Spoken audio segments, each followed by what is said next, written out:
السلام علیکم ناظرین، آج میں فضائل درود شریف ترجمہ کے ساتھ پڑھ رہا ہوں۔ ساری عبادتیں، قولیہ عبادتیں، مالیہ عبادتیں، بدنیاں اور ساری پاکیزگیاں اللہ کے لیے ہے۔ میں شہادت دیتا ہوں کہ بے شک اللہ کے سوا کوئی معبود نہیں، وہ تنہا ہے، اس کا کوئی شریک نہیں، اور بے شک سیدنا محمد اللہ کے بندے اور اس کے رسول ہیں۔ سلام ہو آپ پر اے نبی،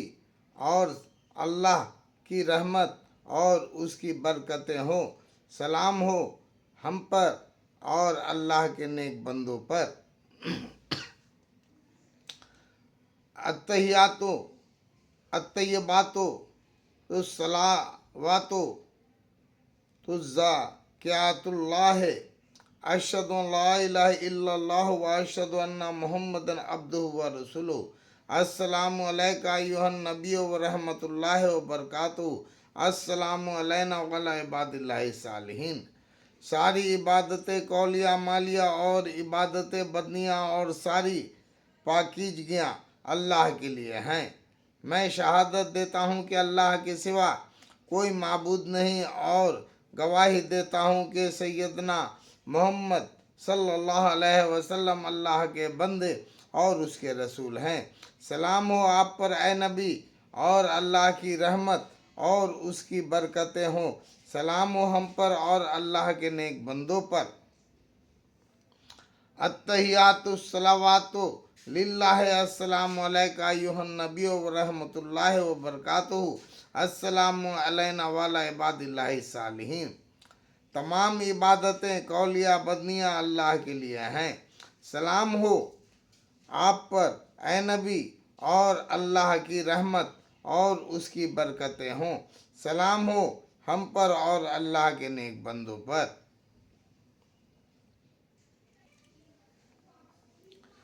التحیات للہ، الصلوات الطیبات، السلام علیکہ ایھا النبی و رحمۃ اللہ، السلام علینا وعلی عباد اللہ الصالحین۔ اشہد ان لا الہ الا اللہ و اشہد ان محمد عبدہ و رسولہ۔ تمام عبادتیں، قولیہ، بدنیاں، مالیہ اللہ کے لیے ہیں۔ سلام ہو آپ پر اے نبی، اور اللہ کی رحمت ہو۔ سلام ہو ہم پر اور اللہ کے نیک بندوں پر۔ میں گواہی دیتا ہوں کہ بلا شک اللہ کے سوا کوئی معبود نہیں، اور گواہی دیتا ہوں کہ سیدنا محمد بے شبہ اللہ کے بندے اور اس کے رسول ہیں۔ التحیات المبارکات الصلوات الطیبات للہ، السلام علیکہ ایھا النبی و رحمۃ اللہ وبرکاتہ۔ السلام علینا وعلی عباد اللہ الصالحین۔ اشہد ان لا الہ الا اللہ و اشہد ان محمد رسولہ۔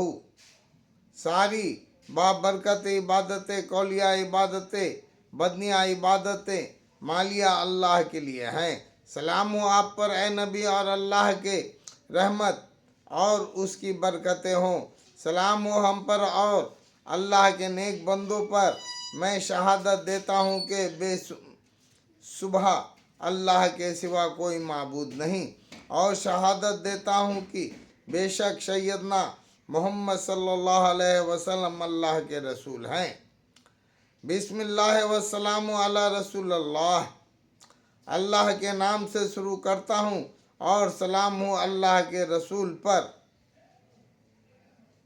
تکملہ۔ علامہ سخاوی رحمۃ اللہ علیہ نے قول بدیع میں مستقل ایک باب ان درودوں کے بارے میں تحریر فرمایا ہے، جو اوقات مخصوصہ یعنی خاص وقتوں میں پڑھے جاتے ہیں، اور اس میں یہ مواقع گنوائے ہیں۔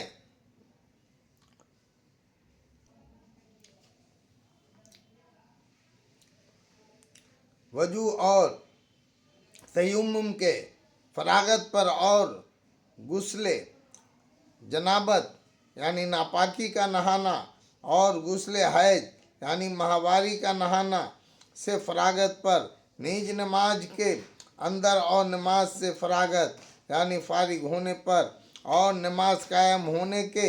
وقت یعنی نماز کھڑی ہونا اور اس کا معقد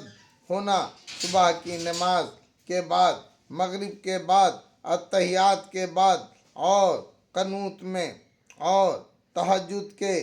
لیے کھڑے ہونے کے وقت اور اس کے بعد اور مساجد پر گزرنے کے وقت اور مساجد کو دیکھ کر اور مساجد میں داخل ہونے کے وقت اور مساجد سے باہر آنے کے وقت اور اذان کے جواب دینے کے بعد اور جمعہ کے دن میں اور جمعہ کی رات میں اور شنبہ یعنی سنیچر کو، اتوار کو، سوموار کو، منگل کو اور خطبے میں جمعہ کے اور دونوں عیدوں کے خطبے میں اور استسقاء کی نماز کے اور کسوف کے اور خسوف کے خطبوں میں اور عیدین اور جنازہ کی تکبیرات کے درمیان میں اور میت کے قبر میں داخل کرنے کے وقت اور شعبان کے مہینے میں اور کعبہ شریف پر نظر پڑنے کے وقت اور حج میں صفا مروہ پر چڑھنے کے وقت اور لبیک میں سے فراغت پر اور حجر اسود کے بوسہ کے وقت اور ملتجم سے چمٹنے کے وقت اور عرفے کی شام کو اور مینا کی مسجد میں اور مدینہ منورہ پر نگاہ پڑنے کے وقت اور حضور اقدس صلی اللہ علیہ وسلم کی قبر اطہر کی زیارت کے وقت اور رخصت کے وقت اور حضور اقدس صلی اللہ علیہ وسلم کے آثار شریفہ اور گزر گاہوں اور قیام گاہوں جیسے بدر وغیرہ پر گزرنے کے وقت اور جانور کو ذبح کرنے کے وقت اور تجارت کے وقت اور وصیت لکھنے کے وقت، نکاح کے خطبے میں، دن کے اول آخر میں سونے کے وقت اور سفر کے وقت اور سواری پر سوار ہونے کے وقت اور جس کو نیند کم آتی ہو اس کے لیے اور بازار میں جانے کے وقت، دعوت میں جانے کے وقت اور گھر میں داخل ہونے کے وقت اور رسالے شروع کرنے کے وقت اور بسم اللہ کے بعد اور غم کے وقت، بے چینی کے وقت، سختیوں کے وقت اور فقر کی حالات میں اور ڈوبنے کے موقع پر اور طاعون کے زمانے میں اور دعا کے اول اور آخر اور درمیان میں، کان بجنے کے وقت، پاؤں سونے کے وقت، چھینک آنے کے وقت اور کسی چیز کو رکھ کر بھول جانے کے وقت اور کسی چیز کے اچھا لگنے کے وقت اور مولی کھانے کے وقت اور گدھے کے بولنے کے وقت اور گناہ سے توبہ کے وقت اور جب ضرورتیں پیش آئیں اور ہر حال میں اور اس شخص کے لیے جس کو کچھ تہمت لگائی گئی ہو اور وہ اس سے بری ہو اور دوستوں سے ملاقات کے وقت اور مجمع میں انتظامہ کے وقت اور ان کے علیحدہ ہونے کے وقت اور قرآن پاک کے ختم کے وقت اور قرآن پاک کے حفظ کرنے کی دعا میں اور مجلس سے اٹھنے کے وقت اور ہر اس جگہ میں جہاں اللہ کے ذکر کے لیے اجتماع کیا جاتا ہو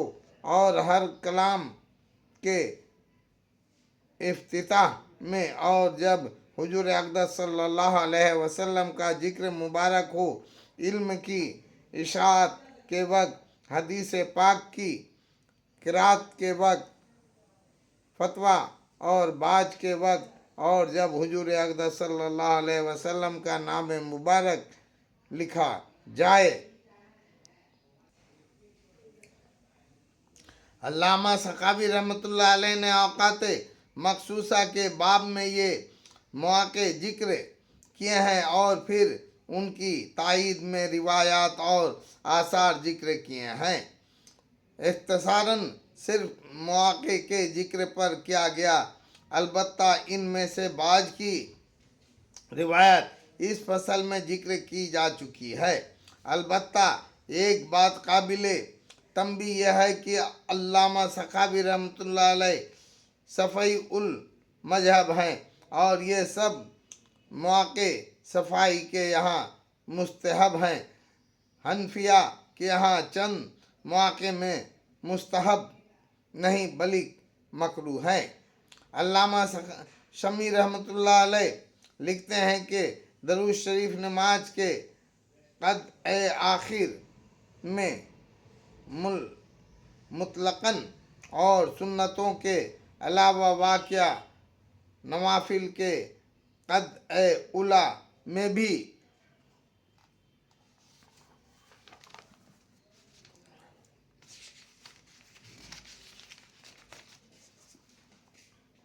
اور نماز جنازہ میں بھی سنت ہے، اور جن اوقات میں بھی پڑھا جا سکتا ہو پڑھنا مستحب ہے، بشرطے کہ کوئی مانع نہ ہو، اور علماء نے تصریح کی ہے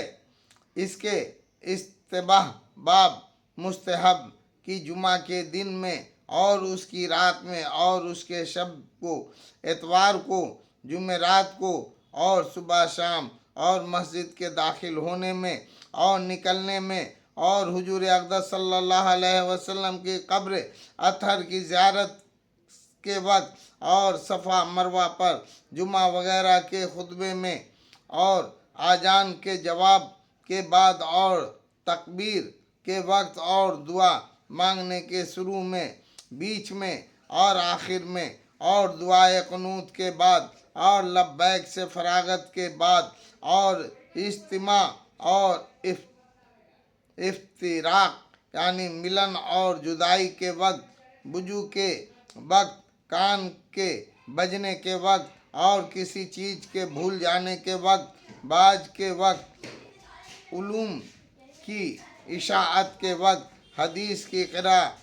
کے ابتدا میں اور انتہا میں،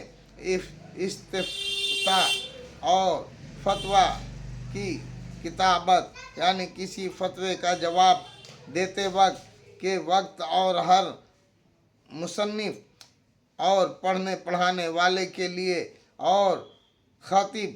کے لیے، اور منگنی کرنے والے کے لیے، اپنا نکاح کرنے والے کے لیے، دوسرے کا نکاح کرنے والے کے لیے، اور رسالوں میں اور اہم امور کے شروع میں وقت، اور حضور اقدس صلی اللہ علیہ وسلم کا پاک نام لینے یا سننے یا لکھنے کے وقت، اور 7 اوقات میں درود شریف پڑھنا مکروہ ہے۔ صحبت کے وقت، پیشاب پاخانہ کے وقت، بیچنے کی چیز کی تشہیر یعنی پرچار کے لیے ٹھوکر کھانے کے وقت، تعجب کے وقت، جانور کے ذبح کرنے کے وقت، چھینک کے وقت، اسی طرح قرآن پاک کی قرأت کے درمیان میں اگر حضور اقدس صلی اللہ علیہ وسلم کا پاک نام آئے تو درمیان میں درود شریف نہ پڑھیں۔ اور چوتھی فصل کے آداب مستفرقہ کے نمبر 5 پر بھی اس کے متعلق بعض مسائل آ رہے ہیں۔ یا رب صلی وسلم دائما ابدا علی حبیبک خیر الخلق کلہم۔ اللہ اکبر۔